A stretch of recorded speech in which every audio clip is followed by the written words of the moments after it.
Ayan. Ayan. So guys, kita nyo gari kung ay yung aming binili kanina. Ayan naluto na Sus, sobrang lambot.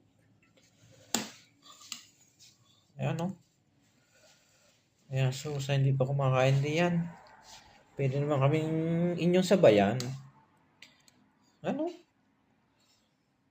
Grabe Ayan, so shoutout lagi sa inyo. Shoutout din sa nagluto nito. Talagang isang gulay pala ay ulam na. Yan.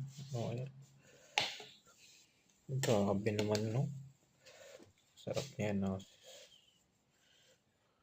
Ayan. Kailangan sa ganitong malamig ang panahon, gaya ng ating kinakain para yung mainit-init. Ayan. So, lagi tayong mag-iingat. I love you all.